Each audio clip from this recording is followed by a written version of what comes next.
really what's happened is you've walked away from the threat. So it does feel safe. But 5 years later, 10 years later, somebody talks about the church, or there's a baby blessing and they invite them back in. And so this person now outside of the church that's safe tries to go back and sit in a sacrament meeting, and all the alarms are going off, all the bells and whistles. This is dangerous. This is crazy. You shouldn't be here. Get out of here. This isn't good for you, right? 10 years later, that trauma is still present inside of you.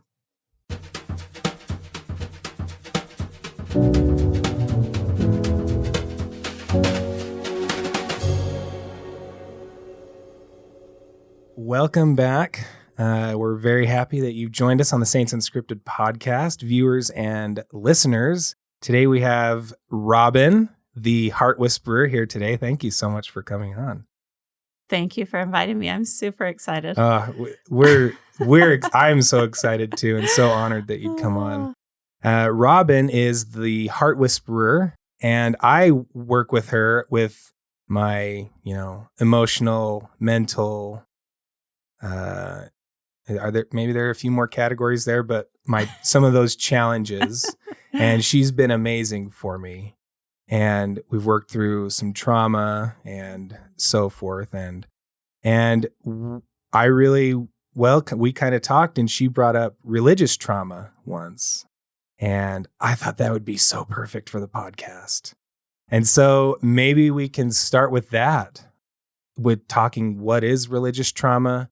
How did you get into that? And maybe you can just kind of take it from there, Robin. Sure. One of the things that's important to realize is trauma comes in many forms. And so we all understand, and I think we're familiar with physical trauma. If you had an injury, if you're in an accident and there was physical trauma to the body or the brain, we know that needs special care. We know that needs to be taken care of and nurtured to heal. But a lot of times people experience emotional trauma. And because that's something that's only internal, we don't think of it as something that needs to be healed or something we need to focus on. And when people experience something that is emotionally traumatic within the religious system, then they experience a kind of religious trauma. And the interesting thing is that trauma can come from different sources and in different ways. Some people actually have trauma with God. Like I told God I needed this. I wanted this in my life. He promised me if I read my scriptures every day, married in the temple, my life was going to be perfect. And it's not. Or he didn't answer that prayer. Or I thought this was going to happen and it didn't. And it creates this trauma even with God. Like we felt safe with God, and now something happened we weren't expecting. And so we feel unsafe in our relationship with God. So we can have trauma with God. We can have trauma with church policy or doctrine. We can have trauma with church members. The culture of the church that we talk about, that can be really hard and emotionally damaging for some people. We can have trauma with church leaders. And so any of that, I would just categorize generally as religious trauma. And we may even experience one or all of those things throughout our life. And for me, I'm not a trained licensed therapist. I'm trained in a process called heart-centered therapy. But my methods of helping people and working with people are more on the holistic side. So because I'm not a licensed therapist today, I might use words that aren't typical. I'm just going to explain trauma in my words. But a couple of years ago, I had a really difficult experience in June that created some trauma with God. I really felt like he let me down, and I had just barely gotten back on my feet from that. And then in October, I had another huge trauma, in August, I had a second huge trauma with some people in my life, people that I trusted, that really let me down. 2 months later, I had a third trauma with people in my ward, in the neighborhood, and some church leadership. And 2 months after that, I had a fourth trauma with a dear close friend who I had really trusted, and I had been lied to for a long time and didn't know it. And so within a space of 4 months, I had trauma from almost every angle in my life, from the business side, from my friend and family side, from the religious side, or church and ward members. It was just everywhere. And by December, I was on my knees and I just said, God, I can't have any more trauma in my life. What am I not learning?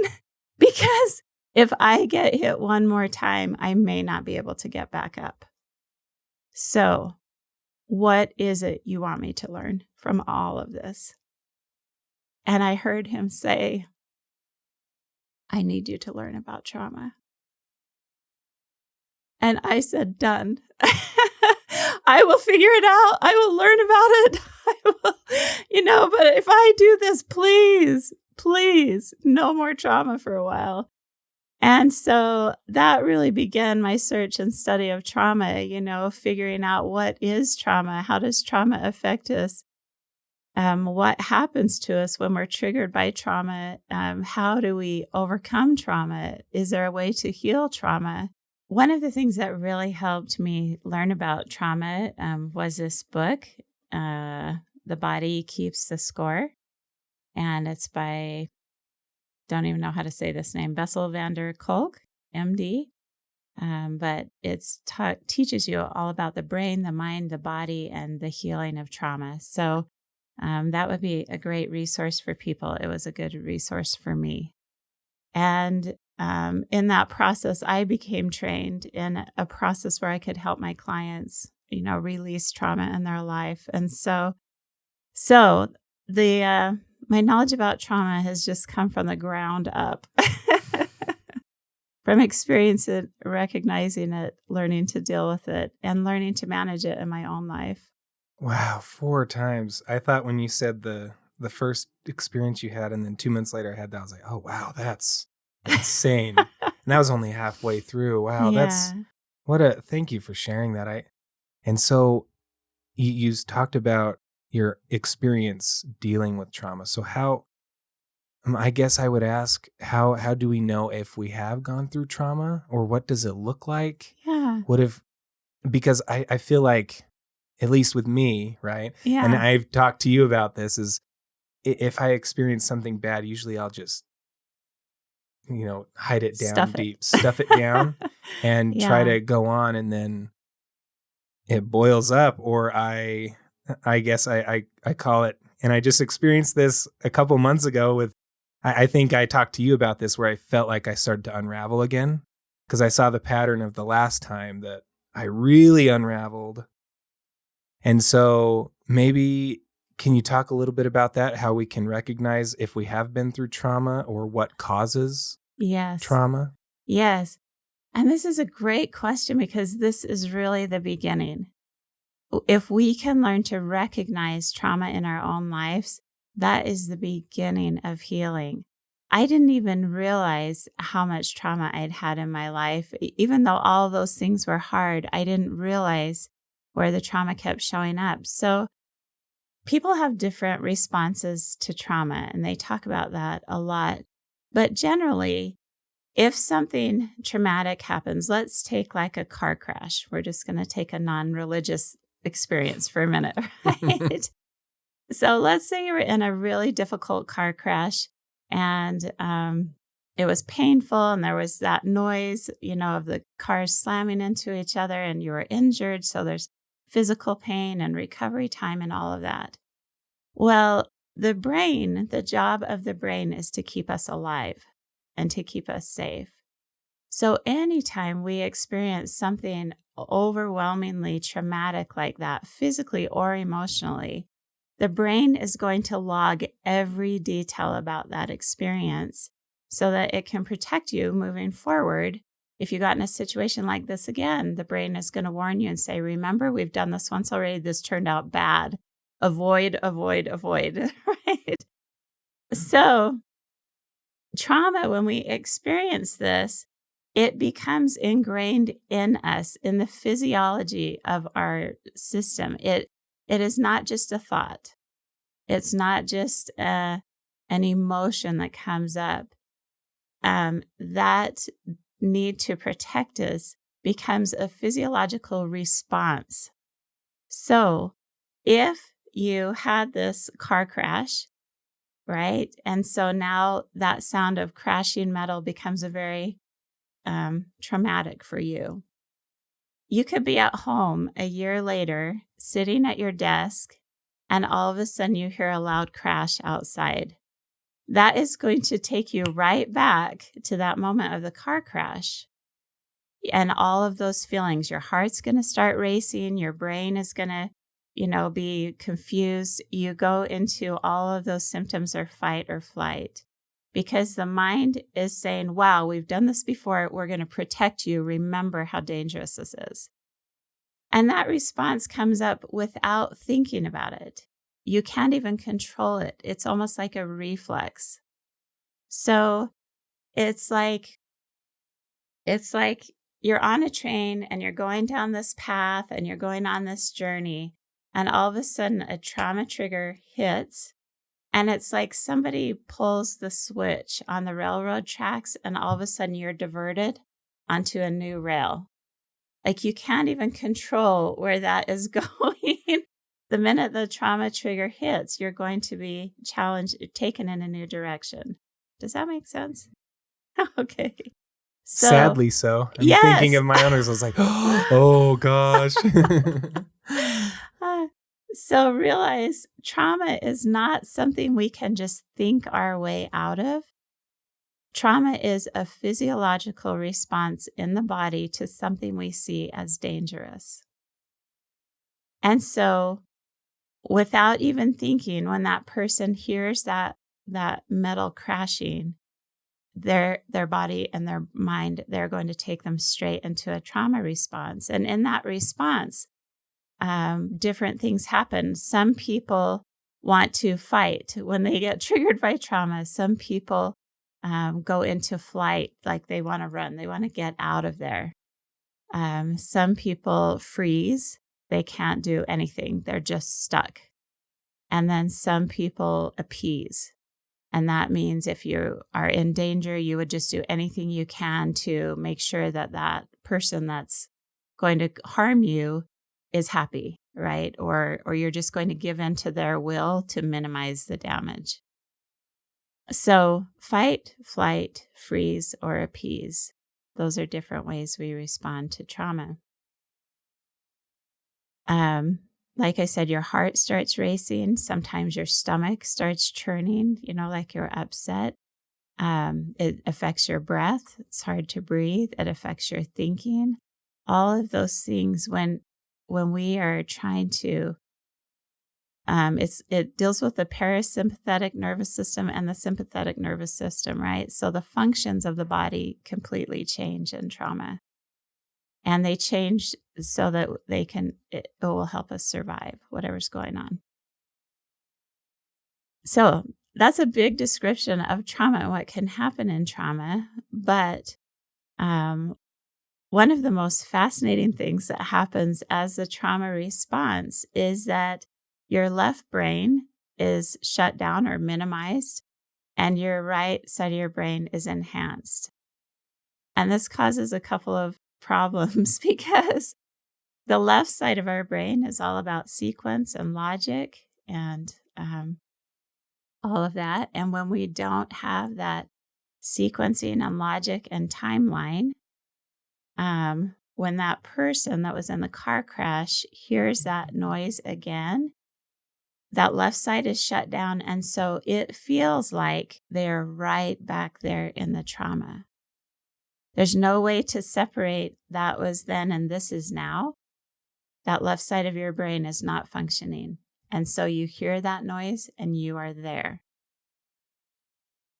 At the same time, the right side of your brain is activated, which is your emotion, your creativity, your imagination. And so we go into all this emotional response, and we can imagine all these horrible possibilities, and we create all these things, right? And again, there is no choice. It's not like that person hears that metal crashing and says, I think I'm going to protect myself and go into a trauma response. You just are there. Just like someone switching that train track, you have no control and you are there. And that's important to realize. So that's just kind of a quick overview about trauma and how we respond and how our body responds. But recognize that you can't just think your way out of trauma. Trauma is not a mind game. I feel like you're calling me out. Right? Yeah. Trauma is a response, and it's going to happen every time there is that trigger. Thank you for validating. To be honest, when I asked that question, how can we understand if we've gone through trauma? And my immediate response inside my head was like, well, that's a stupid question. Because I immediately thought, well, if someone hit me on the head and caused brain or head trauma, I would know that I had head trauma. Yes. And I was like, well, of course I'd understand that. But thank you for expounding on what emotional or religious trauma could look like, and that example with the car. Wow. So I feel validated. Thank you. Oh, good. Oh, good. So if we took this now into religion, right? I'll share one of my stories. So one of those traumas was I had someone approach me and they wanted to promote me and promote my work. And I was very excited and happy to have that promotion. It turns out, no, they did not want to promote me. They wanted to make kind of a mockery of what I do, really diminish my gifts. And I was totally deceived by the whole experience. I thought they were out for my best interest, but in the end, they just slandered me. And that information got to so many of my family and friends and people in the neighborhood. And I was horrified, honestly, just horrified, thinking, why did they even do that? What was the point? What are they trying to achieve? But in that process, some of the people in my ward, some of the women in my ward, went and talked to my bishop and said, Robin is really not using her gifts correctly, and she's not really a good person. Well, I don't know what they said, but now the bishop calls me in and people are saying this about you and you're misusing your gifts and you're not doing this right and da, da, da, da, da. Well, this whole experience created an emotional trauma for me. First of all, I felt very betrayed, not only by this person that shared all of this information, but then I thought that person didn't even know me, so I don't even care what they think about me. But these people know me. I've taught lessons to their children in primary. I've been their young women leader. I've spoken in church. They know me, and they're believing this person's word over mine, right? And now all of a sudden, I have what I would call some religious trauma. And for the first time in my life, I would go to church and sit there, and it would trigger me. Just polling in the parking lot would trigger me. Because I'd think, I don't know who it was. I don't know who thinks that. I don't know who said that. And so I would sit in Relief Society in this state of trauma. And in a state of trauma, you become very protective as well. And so, I would think, well, who said that? Well, who thinks that? Well, who doesn't know me? Who doesn't understand me? And church became so hard. It wasn't anything about the doctrine of Christ. It wasn't anything about my testimony. It was just trauma with some people at church. And then my leader, that was hard to kind of be called in. And it would get to the point that I would pull in the parking lot and my heart starts racing, and I would start shutting down. I would start like wanting to just get smaller and smaller and smaller. And I couldn't control that, Jake. It's not like every week I'd go, I'm going to get upset when I drive in the parking lot today, right? Trauma just happens when you triggered, there's a response. So that's just an example with members, and it's a simple example. And one thing that's powerful is to know we all can recognize trauma with a big T, right? The car accidents, the abuse, someone dies. I mean, those are big traumas that everyone can recognize. And we're usually quite sympathetic to someone in a car accident or going through a divorce or whatever. But there's a lot of traumas with a little t, right? I would say that was a little t trauma, but still so hurtful to me. And so those responses I couldn't control. And like I said, for the first time in my life, I didn't want to go to church. And many days I would just say, okay, I'm going to sit in Relief Society as long as I feel safe. But the minute one comment was said, or I got one look from somebody that I interpreted the wrong way, I walked out.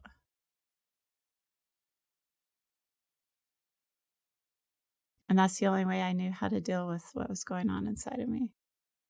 Robin, I think that's going to be incredibly helpful for someone, because I know it's helping me right now. Because when you brought up when you didn't feel safe anymore, you would get up and leave. Yeah. And I've walked out of my fair share of elders quorum meetings. And it's funny because we had at the time when I was still going to elders quorum, right? I haven't been, full disclosure, I haven't been to elders quorum in who knows how long, maybe a couple of years. And our elders quorum was in a gym. Oh yeah. And I think I even remember the experience now. It was talking about, I think it was a talk given by Elder Holland a couple years ago maybe, and he was talking about how people need to start being more on time to church. Oh gosh. And I'm terrible at that. And so in elders quorum, they're like, we're going to start locking the doors. And it's going to be funny when we hear someone knocking on the door trying to get into church, and we won't let them in because they're late. And I was like, and I said out loud, the Savior wouldn't do that. And then I got up and I walked out. And this wasn't the only time I'd walked out before, because and it was kind of funny. I'd get up, no shame, walk in front of everyone, and we were in the gym, and my shoes are really loud, and so just click, clack, click, clack, right out of the gym. And but thank you for sharing that. It helps me so much to know that, like, I'm not some weirdo that, like, oh, you just can't handle church, or you just can't handle the true gospel being taught in church, or and I hear some of the stuff, I think, in the scriptures, and it's recycled over conference about, the wicked take the truth to, like, prick their hearts. To be hard. And so now I'm like, oh, I must be wicked because I'm taking this hard. No. I'm having a hard time believing the Savior would lock me out of church. That must be the truth. No, but thank you for sharing that. And so I guess if we're continuing talking about religious trauma, if I start to recognize, oh my gosh, I think I've had some religious trauma, or I'm dealing with that, or I'm having this response, or if I know somebody, family members, friends, or anybody, if I notice that they've experienced religious trauma or trauma, what can I do to help myself if I've had that, or what can I do to help, or what can we do to help others? To help others. Yeah. And this is why I'm excited about this conversation, because I feel like it's just largely untapped in the church. And yet there's so much religious trauma, and I think what happens when we experience trauma, no matter what the angle is, whether we have a traumatic experience with a bishop or a Relief Society president or a leader, right? Or it's the doctrine, or it's the culture, or it's the people. What happens is once that trauma gets kind of in the mix of our faith and our beliefs and our testimony, it just all feels bad. It just all feels wrong. And so I think the first thing we can do is just start separating the trauma out. And I love this example. When God created the earth, the first thing he did was separate the light from the dark. And I think that's such a powerful thing to do, because when it's all mixed together, it's nothing. It's the same. Everything's equal, But when I could start saying, wait a minute, I have these weird feelings when I pull in the parking lot now, and I don't feel safe at church. And remember, trauma is about safety, right? Because the mind is trying to keep you safe. And so there's something in that experience that has violated your feelings of safety. So to say, wait a minute, I need to pull this out and say, I don't feel safe with my sisters in Relief Society, but I feel safe in the doctrine of Jesus Christ. I still believe there is a God who loves me. I still know this is where I want to worship and express my faith. I believe this, but this is where my trauma is. Or, there was a particular time when I was really struggling. I'll just share this experience. It's pretty personal, but in my late 40s or mid 40s, I started having some memories of sexual abuse from my childhood. I think that was the age that I felt safe and ready to deal with it. And that's why those memories surfaced at that point. But for me, as an adult and a mom now, and this happened years ago, I didn't know what to do with it. I didn't even know how to begin to process that. And so I went to my bishop, and said, Bishop, this has happened. I'm having these memories and these experiences. I don't know what to do. And he said, Robin, this is a gospel of joy. I think you should just forget about it, let it go, and just move forward in your life, enjoying the things that you do. Now, there's a couple of problems there, and there's no need to comment about the bishop's response in the comments. First of all, I should not have gone to my bishop. Right? He's not a mental health therapist. He's not a counselor. I just didn't know where to go. But in going there, he invalidated me. And I felt very minimized and small. And then I felt like, oh my gosh, I thought this was a big deal, and maybe this is stupid. And so all of these feelings come up, but now every week I see my bishop at church. And he never looked me in the eye again. He never asked how I was doing. He never connected me to, help. And that's really the protocol of the church, by the way, because I wrote a general authority about this situation. And I got a response back, and they said, we are sorry that this happened. This should not have happened. He should have helped you find help. Right? So we know what they're supposed to do, and it just didn't happen. But again, I started kind of glumping all this together like, well, this is God's ordained person in my life, and he didn't do this, and so the church isn't true, and the church doesn't care about me, and that, like you just start glumping it all together. And pretty soon, I'm not feeling it with the church. I'm not happy to be there, And one day I was praying about this. I'm like, I don't know how you expect me to go to your church when this is what I get from the leaders, And I want to read something because I felt inspired to read the title page of the Book of Mormon. Okay. Ooh. And the very last line on the title page of the Book of Mormon says this: and now, if there are faults, they are the mistakes of men. Wherefore condemn not the things of God, that ye may be found spotless at the judgment seat of Christ. And that was such a powerful thing for me, because I realized that trauma with that particular leader, I was taking that trauma with that leader and judging everything else to do with God based on that trauma. Right?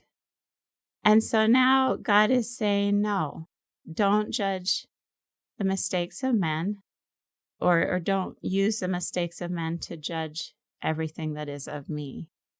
And so again, separating that out, that, okay, this is an isolated case and I cannot blame God. I cannot blame that leader for not knowing what to do. They're not a trained therapist. They don't know how to handle this. What happened was unfortunate, but not,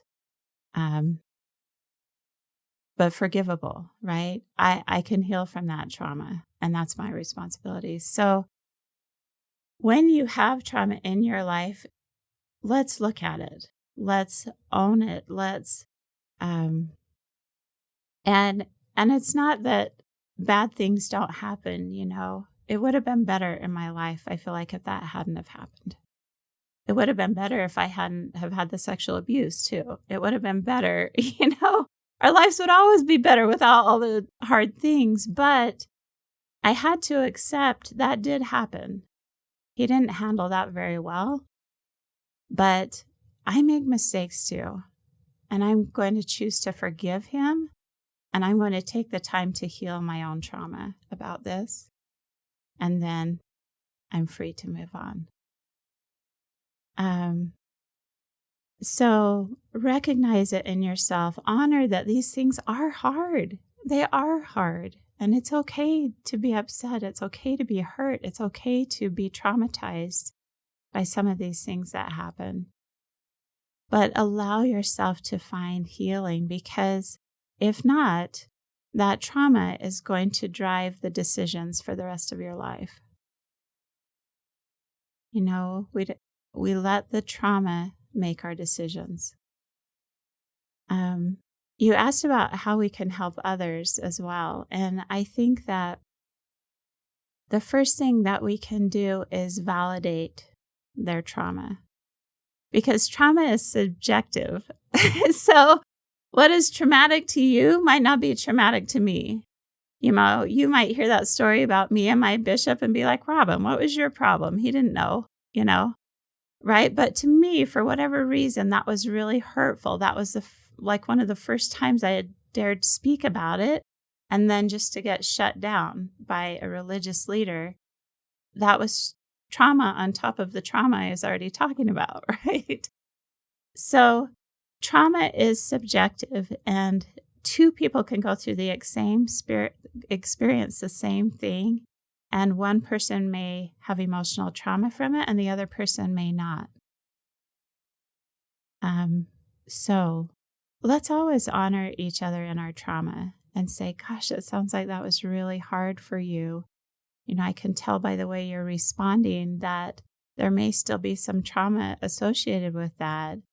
And trauma is, like I said, it's not something you can just think your way out of or pray your way out of. It's a physiological response in the body that needs to be healed on that level. And so you can go to a therapist. You can, you know, I said I'm trained in trauma release. I can help you. She's amazing. It's helped me so much. But we release the trauma, and then you're able to see that situation clearly. So for me to even tell you that story about my bishop and not become like glossy-eyed and like frozen and I can't speak, that shows you that trauma has been healed for me. Now, it's still going to sting a little bit. You know, it's still going to hurt. But it's not going to derail me like we talked about. I can still talk about it and stay focused and stay present and stay on track. My heart's not racing. I'm not getting sweaty palms, right? That is a sign of healed trauma. As you're explaining some of that, I'm like, oh, the next time we meet, I've got some things to talk to you about. Yeah. But one thing that sticks out to me, you know, pertaining to the next question I want to ask you is when we start to try to separate that trauma, like you said, and I feel like I have a really hard time clumping that, because for some reason over the past couple of years, I just want to blame everything on God. Like, Yeah. God, this wouldn't happen. God, this wouldn't happen. And so now you're saying, and I love what you shared in the Book of Mormon. Like, I swear I've read that book so many times, I can't even count, but another new understanding and a refreshing understanding of trying to not judge God by, the mistakes of men. And even though I'm like understanding that to be truth, I feel like that's going to still take me a lot of work to accept that and take that in and really let that work in me. Anyway, so speaking of God, Yeah. and maybe we can talk a little bit about faith is I hear sometimes when people have trauma maybe associated with the religion or the church or emotional, they experience trauma and they leave the church, and I hear that's one of the healthiest decisions that they've made, or the Yeah. best decisions they've made was to get out of there because it was so unhealthy and trauma related. And I mean, and part of my response is like, yeah, okay, if you feel like that's healthy for you, go ahead. And I feel like I'm trying to think of my own experience. Like, is that the best decision for me? And who knows what is right now, because I'm still trying to navigate through this, Yeah. but I don't want that to be the best decision. I want to have faith still. I want to try to rebuild the Yeah. faith that I felt like I once had, Mhm. and that I feel is gone now. Mhm. And I think it has to a lot of it has to do with God. And so in light of that, if we have experienced religious trauma and we still want to have faith and we want to rebuild that faith or keep the faith that we have, how can we protect our faith? Mm-hmm. Does that make sense? Yes. And I'm going to start by responding to the first part of that, and then we'll get to protecting the faith. Because remember, as I mentioned, trauma is about safety. And so a lot of times I feel like, and I've had family members leave the church as well. But a lot of times they leave the church and the church is the threat, right? The trauma is there. And so they leave the church and it feels safe. And sometimes I think that safety can be mistaken in a way for, oh, this must be right because now I feel safe. When really, and I'm not saying it's right or wrong to leave the church. I'm just saying, let's look at the scenarios, right? Really, what's happened is you've walked away from the threat. So it does feel safe. But 5 years later, 10 years later, somebody talks about the church, or there's a baby blessing and they invite them back in. And so this person now outside of the church that's safe tries to go back and sit in a sacrament meeting, and all the alarms are going off, all the bells and whistles. This is dangerous. This is crazy. You shouldn't be here. Get out of here. This isn't good for you, right? 10 years later, that trauma is still present inside of you. All that you're doing in leaving the church is avoiding the trauma. I mean, not always. Oh, please don't take me the wrong way.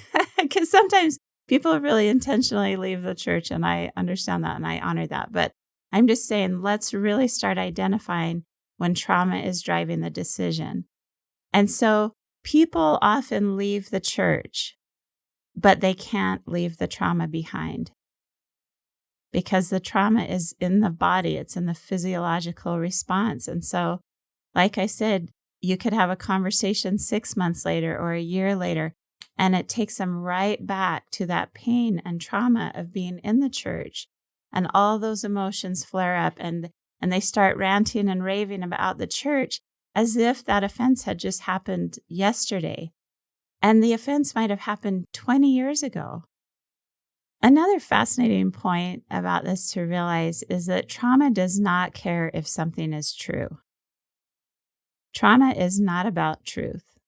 Trauma is a physiological response to an event. And the event itself isn't even the trauma. The trauma lives in us. So like I said, this bad thing can happen and I might be traumatized and the next person isn't. So the trauma is not the event. The trauma is the physical response that we are holding physiologically about the said event. So this is just an interesting thing. Someone was saying once that they were talking to a member of the church who had left the church. And they had said to the member, why are you still upset about something that you no longer believe in? Because they were going on and on about the church, right? Well, the trauma isn't in the story. The trauma is in you. And so it doesn't matter how many times we tell our story about what happened in the church or what happened with God or what happened with that leader. Telling the story will never heal us. The trauma isn't there, it's here. And so we have to look at that fact. The trauma is not in the belief. It's not because of the other person. It's because of how we responded to that situation where we felt unsafe. And so even trying to find help for our trauma when we're experiencing trauma, some of the things we can do are find a point of safety, find a place that helps us calm down, do some breathing exercises to send that signal to your body that you're okay. If you take some deep breaths, that tells your body everything's okay. That will get you out of the fight or flight response. Just becoming aware of the trauma triggers. I'm telling you, it's like when you go to buy a new car and I just bought a Jeep last year. I had never noticed Jeeps on the road, but all of a sudden I decided to buy a Jeep and now I see a Jeep everywhere, right? So it's the same thing. You've probably never noticed trauma in your life before, but hopefully after this discussion, you're going to be able to start pinpointing it and you're going to see how many times trauma shows up in your life. And it's powerful because awareness and knowledge is power. So as we become aware of it, we have the power to heal it. Is this making sense? I'm not trying to offend anyone. It totally is. No, I don't think you are. My hope would be that heal the trauma first. Heal the trauma and then make your decisions about the church. And then in a healed state of trauma, if you leave the church, you will leave in peace. If you stay in the church, you will find your peace. I love that. Okay. So I need to heal first, and then I can. I'm just kidding. So how do we protect our faith when we're going through all of this? And that can be hard. It's really hard to sort through the mess of emotions and what you're feeling and what your body is telling you. I really, as the heart whisperer, I always invite people to go into their heart. Your heart can only speak to you in truth. The mind, you can get all sorts of crazy answers from the mind because we're influenced by our doubts and our ego and our false beliefs and our trauma and our pride. And so many things are happening in the mind. But the heart can only speak to you in truth. And so you can look at that trauma. You can set that trauma aside, connect into your heart and say, how do I really feel about this? What's the truth here for me? And there's this beautiful, simple quietness that comes when the heart speaks to you. And sometimes the voice of the heart is so simple, we ignore it because we feel like, that can't be true. That was just a simple answer, right? Truth is simple, right? So you can ask the heart questions. What's right for me? Can I release this trauma and stay in the church? How can I protect my faith? How can I find that connection with God again? Where do I go to find my answers? We tap into the heart and and Jake, you're so good at this. Really though? Yes. Yeah, but you've learned, right? You can connect your heart. You can ask questions. You can find answers.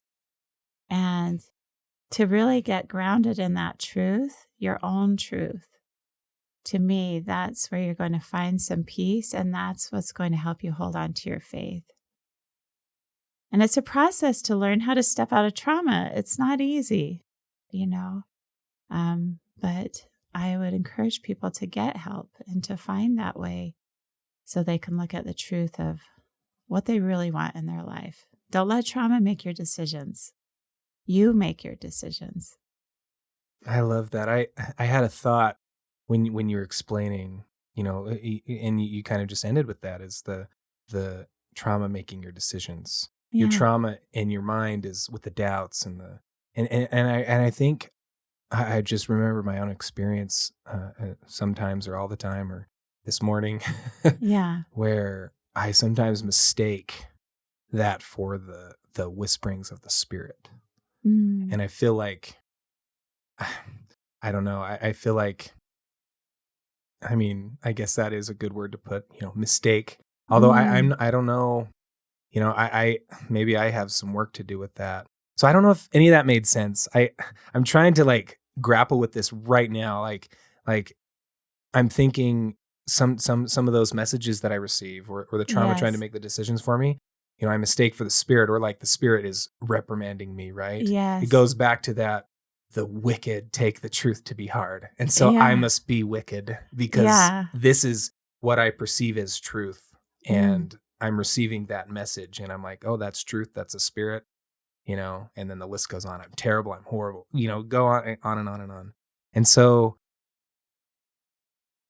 that makes me think of, if we want to have a healthy relationship with God, I guess that's the top of the the line there. Or if we want to have a healthy relationship with the church, with the gospel, with the Spirit, it sounds weird asking that. How can I have a healthy relationship with the Spirit?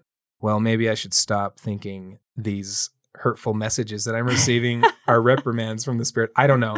And so what does a healthy relationship with church or religion look like? Or what does a healthy relationship with God and, spirituality look like? Yeah.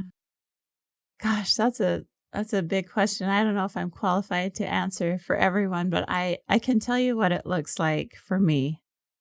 And just side note, I struggled with depression for 20 years. So when you talk about those negative voices and where do they come from, I'm very familiar with the pain of that, because we are left to question all the time. Is that the truth? Is that the Spirit telling me I'm really not loved? Am I really not worthy of God's blessing? So that challenge is real.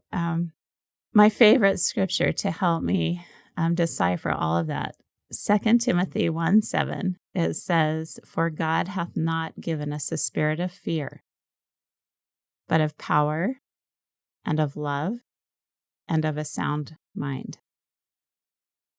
And so when you're listening to those thoughts and those voices, do they make you afraid? Do you go into fear? Oh, God's not going to love me. Oh, God's really going to be mad at me about this. Oh, God's never going to forgive me. And those are fearful thoughts that are not true. When God speaks to you, He is going to speak to you with power. And the truth makes us feel strong. Lies make us feel weak. And that's another great litmus test for who is this coming from? Because if it's the truth, we're going to feel stronger, calm, and confident. If it's a lie, we're going to feel weak. So God will give us power. He will give us love always. His love for us is eternal, unchanging, never ending. Doesn't matter what you do, He's always loving you. And the last thing, which was key for me, a sound mind. So anything that is taken away from my mental peace is either trauma or my voices of depression, or I could be listening to the adversary, right? But when I feel that hysteria in my mind and I feel that craziness in my head, that's not a sound mind. That is not coming from God. I remember when we first started working, when I first started working with you, we called my voice in my head Sid. Sid from Toy Story. Yes. So sometimes I'm like, shut up, Sid. But anyway, yes. yeah, that's so great.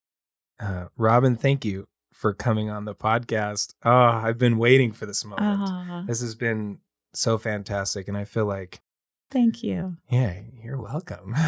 Thank you for making the trip down. This has been so great. Hopefully it's helped our viewers and listeners out there who may have experienced, anything that we've talked about today. And hopefully this is relatable to you, and please be sure to subscribe. We try to make an episode every Sunday. Been doing good for the past little while. You're so amazing. Well, thank you. You're amazing.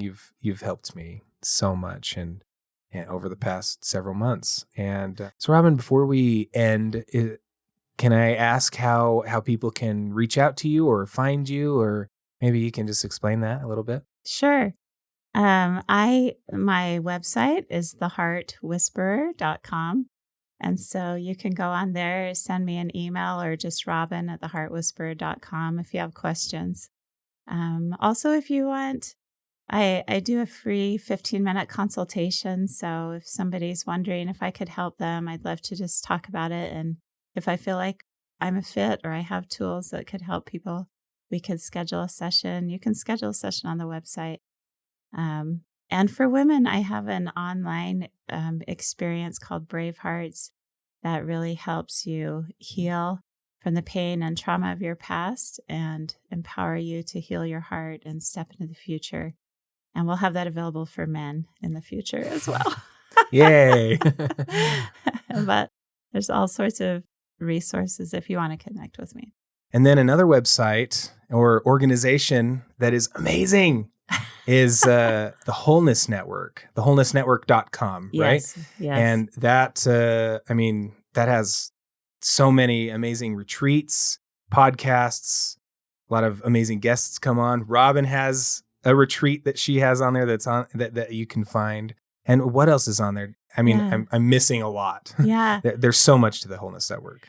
Me and my business partner, Michelle, one of the reasons we created this is when I went through that 20 years of depression, I didn't have any resources. I didn't have the tools I needed to get out of that. And so we have created an entire library of resources to help you understand your emotions, to help you understand trauma, to help you understand your own energy system of your body, to anything body, mind, spirit, or soul, you can find information on. And so we have just a library membership. It's $49 a year per household.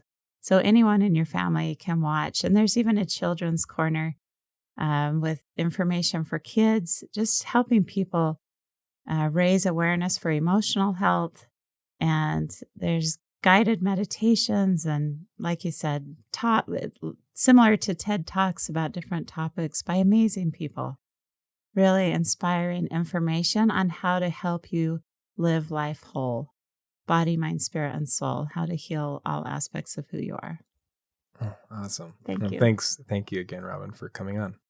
And thanks for watching.